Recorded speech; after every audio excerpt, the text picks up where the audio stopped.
Hey up everyone! So it's that time of the year again, guys. It is the start of the London Film Festival, which means I'm going to be busy making content for you over the next few weeks, and I wanted to kick things off with a film I saw last week, which I absolutely adored. I've been so excited to watch this film, and I'm even more excited to talk about it. It is the sophomore feature of writer, director, and star James Sweeney called Twinless. This is one of the first films I saw at the London Film Festival this year, and I'm actually a little concerned that I'm not going to see anything else in the festival that lives up to this, okay? This was something that not only entertained me, but it really moved me as well. A young man named Roman, played in this film by Dylan O'Brien, is grieving the loss of his twin brother Rocky and joins this support group for twinless twins. And it's here where he meets and befriends another young man who's also grieving called Dennis, played in this film by James Sweeney. They strike up a conversation over the fact that Dennis is openly gay, and whilst Roman himself is straight,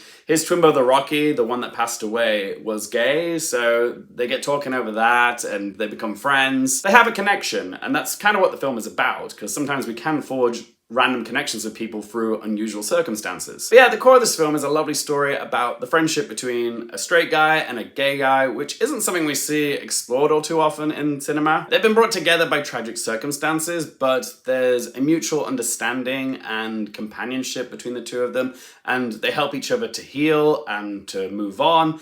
And that's the plot that I thought I was getting, but this movie is so much more than that. On the surface, it seems pretty conventional, but this movie was like a Trojan horse because it's packaged as one thing, but ends up surprising you and becomes something completely different. Honestly, this is one of those, the less you know about it, the better before you watch it type of films. So yeah, I'm not gonna spoil anything for you guys, but I will say that Twinless is one of the best movies I have seen in 2025, and I think part of the reason for that is because it surprised me. I didn't even know who James Sweeney was before I watched this film, but he is a phenomenal talent because he wrote, directed, and stars in this film, and guess what?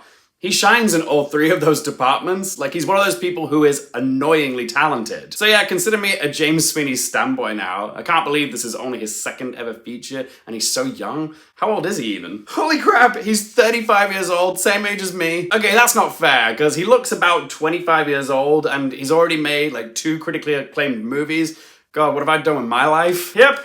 My bi-monthly existential crisis seems to be coming a few weeks early this quarter. But yeah, this is a dramedy about loss, loneliness, guilt, and deception, and yet somehow it manages to be consistently hilarious all the way through. I laughed so much throughout this film, mainly because, well, for one, this film's comedic sensibilities are very much to my taste, okay? This is very much in line with my sense of humor, but also James Sweeney and Dylan O'Brien are a fantastic comedic double act, okay? They really complement each other. They were kind of giving me Joey and Chandler vibes, with Roman being the Joey of the dynamic, he's the sweet and simple one, and then there's Dennis who's the Chandler. If Chandler were gay, but yeah, he's the dry, sardonic, funny one. And they've just got this lovely platonic bromance. But it's also a testament to James Sweeney's writing, which is very acerbic, but whilst it is quite dry, there is a lot of heart in it. Both of their performances walk a very fine line between tragedy and comedy, and both Sweeney and O'Brien deliver such beautiful, top-notch performances. I'll admit to you guys, I have been sleeping on Dylan O'Brien as an actor, okay, and I think that's because I've not really seen him in much. I think I remember seeing him in the first Maze Runner movie, God knows how many years ago, and that's about it. I've never seen Teen Wolf, for the record. I know a lot of people say he's really good in that. So yeah, I've never really rated him as an actor until now. He was phenomenal in this. We actually get 2 performances from him, because not only do we watch him as Roman, but there's also flashback scenes in this where we get to see him play Roman's gay twin brother Rocky, and the contrast between the 2 twins that he's playing is so wide that you can really see that as an actor he has serious range. He is so convincing as both twins. It's a little while before Rocky comes into the story, so you get so used to him playing Roman. So by the time Rocky does show up in the story, I was kind of taken aback by O'Brien's sudden shift in performance, because he's so different to Roman, okay?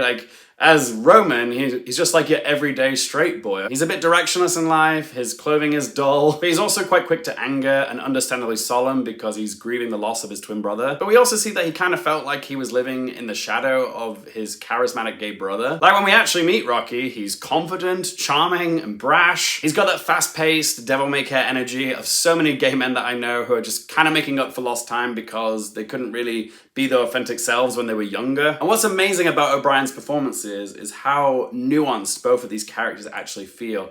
It's all too easy for a straight identifying actor to go a bit overboard when playing a gay character, especially one that's quite flamboyant like Rocky is, but O'Brien's portrayal of Rocky is so pitch perfect, okay? I know Rocky, I've got friends just like him. But yeah, it's a very skilled performance from O'Brien. There's a scene about halfway through in this film which takes place either in a hotel or motel, and this is O'Brien's shining moment in this film. It's this heart-wrenching monologue where Roman releases all the guilt and the grief that he's pent up, and O'Brien floored me in this scene. I was in bits, okay? I was weeping and sniffing, doing some proper ugly crying in the cinema. But yeah, just wow. Like, that will forever be the moment that I remember as the moment that Dylan O'Brien won me over as an actor. That was the moment I became a true fan of his work. This guy needs to be leading bigger and more expensive movies. Like, he's got the looks and he's got the talent to do it. Come on, Hollywood, make it happen. Another performance that I need to highlight is Aisling Francosi as Dennis's co-worker Marcy.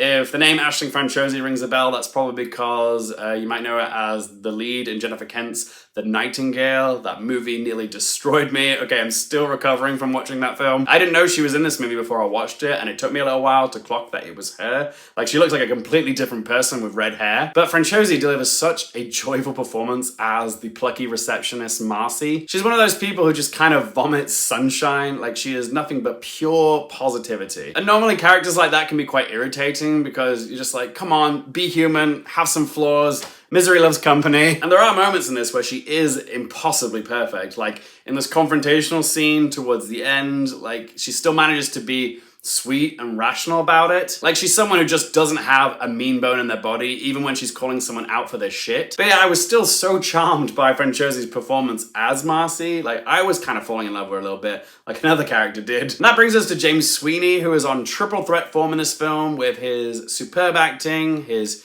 humorous and tender writing, and also his impeccably creative and very thoughtful direction. Like, this movie was just a joy to look at. Obviously, with this film being about twins, duality plays a big part thematically, and the way that Sweeney explores this idea visually is so playful and inspired. There's a sequence which takes place at a Halloween house party, and Roman and Dennis decide to split up, and both their stories play out on the screen, but using a split screen. But yeah, when they reconvene later at the party and the screen becomes like one image again, how we get there is so ingenious. I won't say too much, but it involves a mirror. There's also a scene of Roman in the shower, which is split screen with him in a revolving door. And this overlap cleverly illustrates the two sides that we see of Roman himself. Because on the one hand, you've got the vulnerable side, which he keeps to himself, and then on the other hand, you see him out and about in public, and you see this composed, presented side of him. But there's also another great scene where Roman and Dennis are chatting on the phone and they're both at home in their own beds, but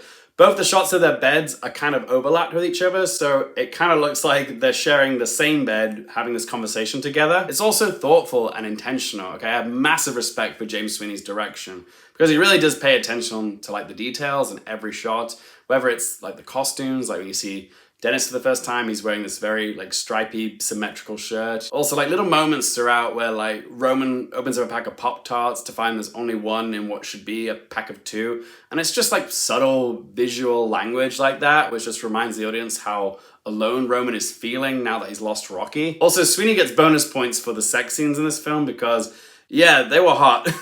Do I have any negatives? Only like minor things, like the fact that Marcy is just a little bit too perfect. Also, Chris Perfetti's character George is pretty much the exact same character that he plays in Abbott Elementary. So yeah, I didn't really feel like I was getting anything new from him. And I will say, after the big third act confrontation scene, it did take a little bit of time for things to wrap up. I feel like we could have gotten there a little bit quicker. But yeah, other than that tiny pacing issue towards the end of this film, I thought this film was extremely well put together. All right, now, shall we talk about its Oscars chances? Because I know some of you really want to know if I think this movie is going to be nominated for Oscars. And I'm gonna say this, guys.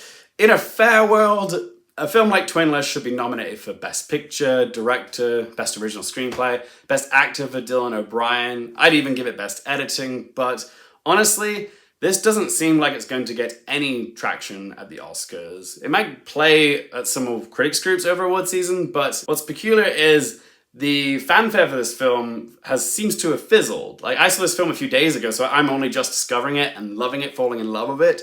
But yeah, when this film came out, people seem to really like it, but the passion for it seems to have cooled since it came out. Like, it should be getting more discussion. I should be seeing more people on social media saying, yeah, Dylan O'Brien is a lock for Best Actor, or James Sweeney is getting into Best Original Screenplay, but it just doesn't really seem to be there, and I'm confused by that because this movie is so good, but I'm wondering, maybe, is it because it's an LGBTQ film and it's not going to get that, you know, massive mainstream appeal, kind of like All of Us Strangers 2 years ago. But honestly, it kind of baffles me that a performance as emotionally impactful as Dylan O'Brien's in Twinless isn't like snowballing and getting that sort of like support for him to be like nominated for Best Actor. Like, this really is one of the best, most impressive performances I've seen all year, okay? The fallout of this scene is devastating, and like, it's a performance where he's also funny and, you know, breaks your heart, but he's also playing two characters, okay? Like, he's doing so much with this performance. It shows off so much versatility, and yet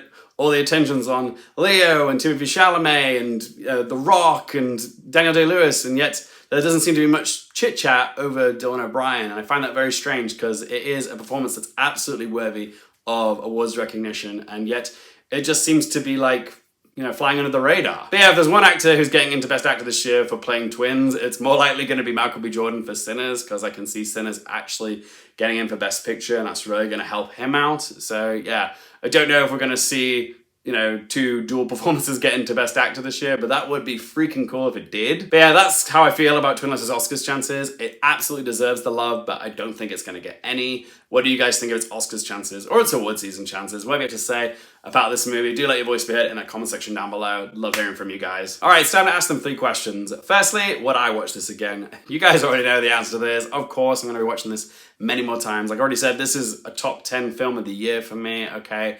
Definitely gonna be rewatches of it. I can't wait to watch it again with Glenn. And I can't wait to add it to the wall someday as well. Question 2, do I recommend it for you guys? Absolutely. This is one of the easiest recommendations of the entire year because this film is just doing so much right, okay? It's so consistently funny throughout, okay? It's emotional.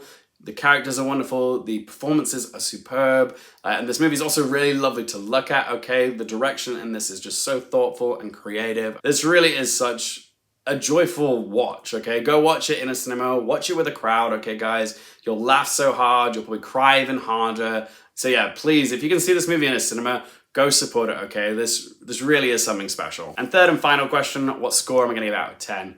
Like I said, I had a couple of minor nitpicks with this film, but honestly, it's nothing I can't forgive. Like, this movie really touched me, okay? I laughed, I cried, like, I was just so absorbed in it, okay? So I'm gonna give James Sweeney's Twinless a score of 10 out of 10. Yep, I loved it that much. And I loved it that much that I'd also say that it is definitely a film that everyone should watch at least once before they die. Honestly, there's no greater honor I can bestow upon a film than saying that, okay? Like, it is genuinely that good.